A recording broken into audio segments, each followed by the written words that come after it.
नमस्ते दोस्तों, आप लोग कैसे हो? उम्मीद करता हूँ ठीक होंगे। चलिए आज मैं आपके लिए एक छोटू सा टॉपिक लेके आया है, बहुत छोटू सा है, अब देख लो। डेविएशन ऑर्डर के बारे में, जैसा कि आप स्क्रीन में, एक मिनट, हाँ, जैसा कि आप स्क्रीन पे देख रहे होगे कि डेविएशन ऑर्डर के बारे में थोड़ी सी हम चर्चा करेंगे। तो चलिए स्टार्ट करते हैं।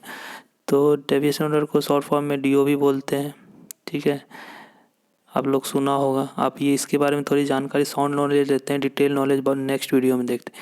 तो इसको शॉर्ट फॉर्म में डीओ भी करते हैं, बहुत जगह वेरिएशन ऑर्डर भी बोला जाता है, वीओ भी होता है। तो जैसा कि आप स्क्रीन में देख लेते हैं, क्वांटिटी का जो वेरिएशन होता है बीओक्यू के, बिल ऑफ क्वांटिटी जो हम एस्टिमेट करते हैं, बीओक्यू जो होता है, उससे अगर कोई क्वांटिटी डेविएट करता है तो उसका एक डेविएशन ऑर्डर बनाया जाता है, उसी को हम डीओ बोलते हैं, डेविएशन ऑर्डर। तो नेक्स्ट पॉइंट जैसा आप पढ़ रहे होंगे, डेविएशन ऑर्डर क्या कहते हैं, प्रपोज किया, ये प्लस में भी हो सकता है और माइनस भी होता है, प्लस डीओ भी होता है और माइनस डीओ होता है। तो प्लस डीओ क्या हुआ, माइनस डीओ क्या हुआ? अगर मान लीजिए आप कोई वर्क कर रहे हैं, प्रोजेक्ट लिए हुए, उसमें से कुछ क्वांटिटी आपकी बच गई, मतलब 100 क्यूबिक मीटर, अभी इसको हम कैलकुलेशन के थ्रू देखेंगे। तो जैसे 100 क्यूबिक मीटर आपको अर्थ कटिंग करना था, लेकिन आपने किया 90 क्यूबिक मीटर, तो 10 क्यूबिक मीटर जो बचा, तो इस तरह का जब इसके लिए जब डीओ बनाएंगे तो हम वो माइनस डीओ होगा। और प्लस डीओ कब होगा? जब आपका 100 क्यूबिक मीटर मान लीजिए एस्टिमेट में है और आपने वर्क एग्जिट किया, आपने काम कर दिया 150 क्यूबिक मीटर का, तो जो बनेगा डीओ वो प्लस डीओ होगा। तो ये सब चीज़ें हैं जो आपको जानना चाहिए, आप लोगों में से बहुत को पता भी होगा।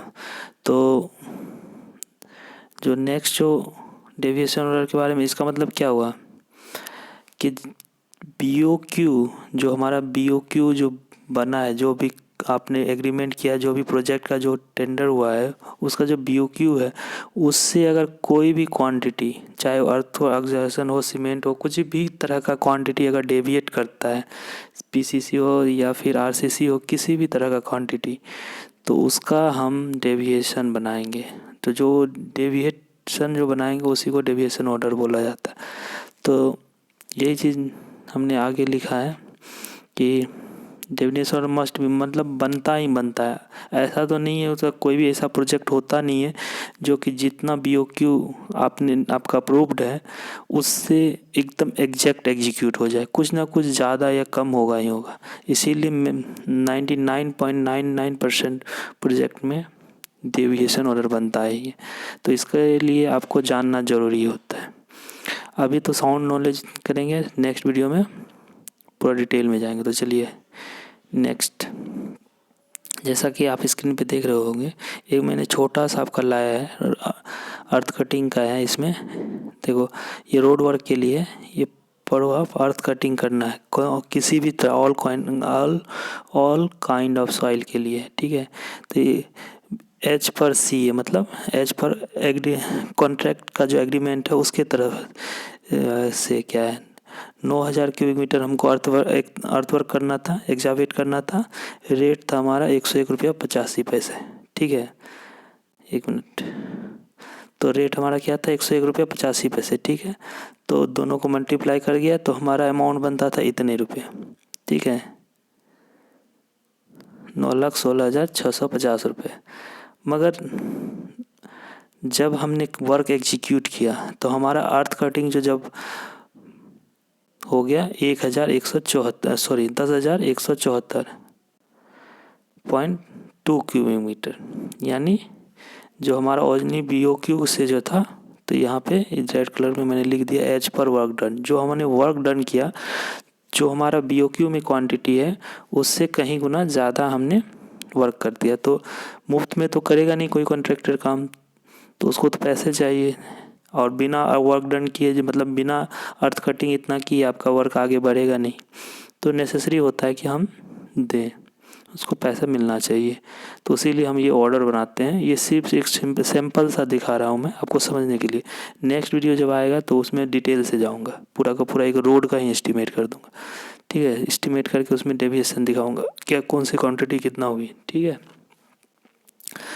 तो अब क्या हुआ ना, ये जैसे आप देख रहे होंगे स्क्रीन पे, ये देखो इससे इतना रुपए का हो गया, और जो एक्चुअल में हमारा कितना खर्च होना चाहिए, लगभग 9 लाख, अभी आ गया 10 लाख। तो लगभग 1 लाख से ज़्यादा का जो गैप है वो तो बढ़ गया। हमारा कॉस्ट ऑफ जो प्रोजेक्ट था वो बढ़ा, तो एक्सेलरेट हो गया कॉस्ट ऑफ प्रोजेक्ट। तो उसके लिए क्या करेंगे, इसके लिए ही डेविएशन ऑर्डर बनाया जाता है। और भी चीज़ आगे बताया जाएगा। ये देखिए इसमें जो है फिलिंग क्वांटिटी है, जो अर्थ फिलिंग जो है 915 क्यूबिक मीटर है, इसकी रेट है 45 रुपया 70 पैसे, ठीक है। और जो नेक्स्ट जो दोनों को मल्टीप्लाई की अमाउंट इतना बना, एक्चुअल अमाउंट, और हमारा जो एग्जीक्यूट जो हुआ, वर्क डन जो हुआ है एज पर साइट पे, वो भी सेम हुआ है। मतलब इसमें कोई डिफरेंस नहीं है, यानी इसमें कोई इफ़ेक्ट नहीं हुआ है।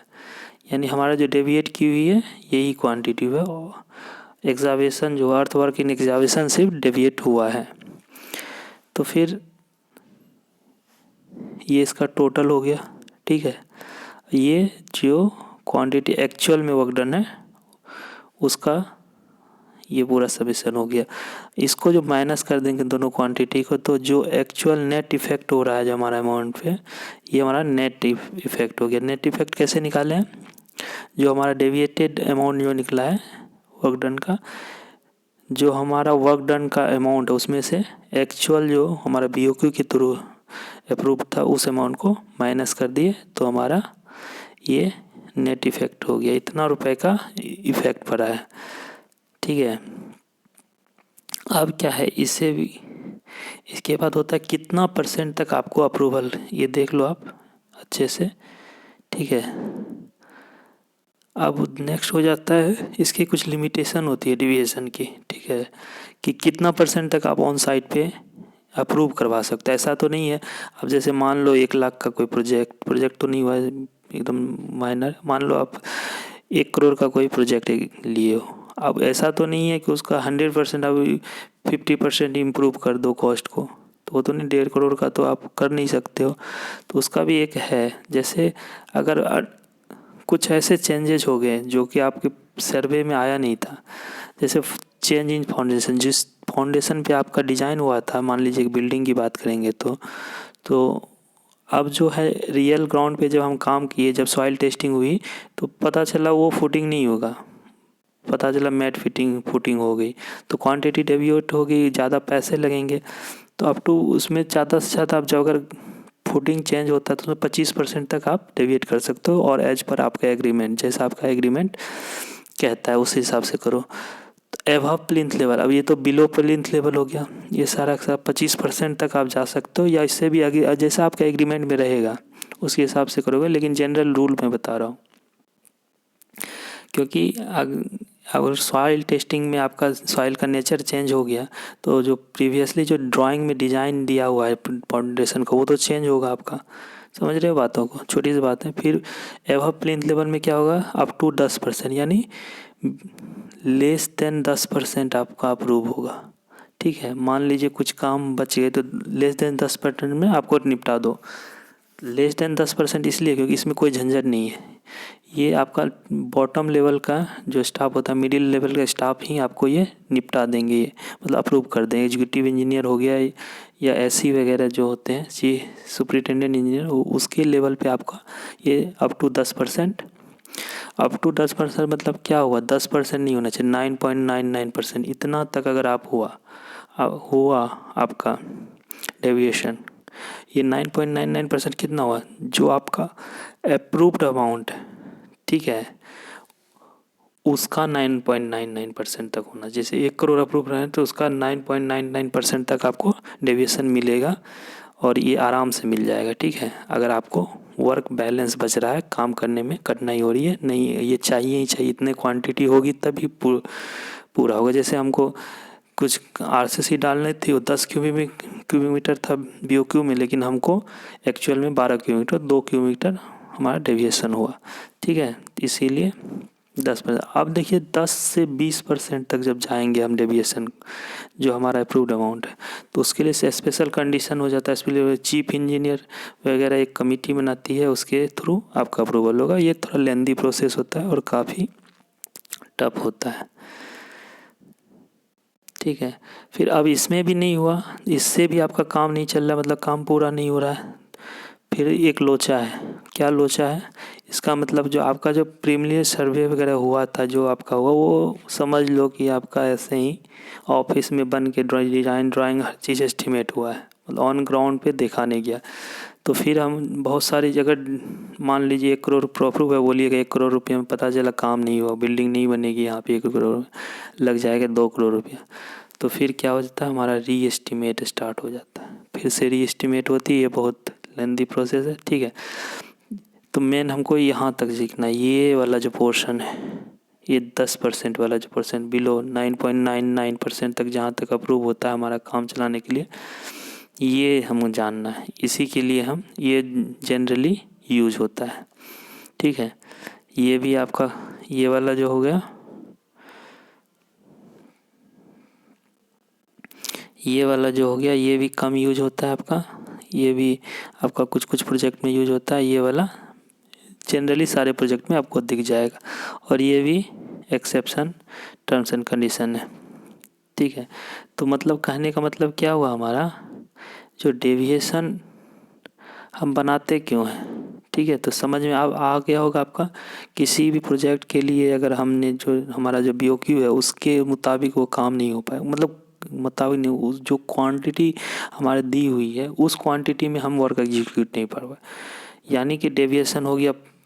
प्लस DO भी हो सकता है, माइनस, अच्छा ठीक है, प्लस DO माइनस DO है, तो यहाँ का DO कौन सा है, जो मैं छोटा सा अभी क्या है, ये वाला जो आप देख रहे हो इसको, ये प्लस है या माइनस है, आप बताओ। जी बिल्कुल, जैसा आप सोच रहे हैं ये प्लस DO है।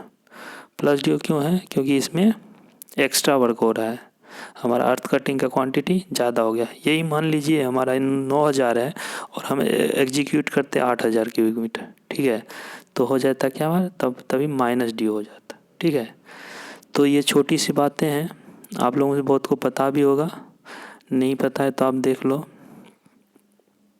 क्योंकि ये चीज़ें पूछी जाती है आपको इंटरव्यूज़ वगैरह में। प्लस DO क्या, DO क्या, तो पहले पूछ देगा DO क्या होता है, डेविएशन, आप फुल फॉर्म भी बोल दो, डेविएशन ऑर्डर, ये भी बहुत है। फिर बोलो आप प्लस माइनस 2 तरह का होता है डेविएशन, अगर BOQ की क्वांटिटी से डेविएट करता है हमारा एग्जीक्यूशन, तो उसी के लिए हम बनाते हैं इरेज करने के लिए, तो उसी को हम डिवीजन ऑर्डर। नेक्स्ट में मैं क्या करूँगा ना, ये छोटा सा है ना, पूरा एक रोड का, पूरा एक रोड का मैं ले आऊँगा, रोड का एक जो फुल जो लास्ट बिल जो फाइनल जो है, फाइनल बिल में जो DO जाता है वो लेके आएगा, वो आप उसके थ्रू मैं समझा दूँगा। तो उम्मीद कर रहा हूँ आपको चीज़ें क्लियर हो रही होगी कि डेविएशन ऑर्डर होता क्या है, इसी को वेरिएशन ऑर्डर भी बोलते हैं। ठीक है, तो उम्मीद कर रहा हूँ कि आप लोगों को अच्छा लगा होगा वीडियो। अपना ख्याल रखें, अपनों का ख्याल रखें, और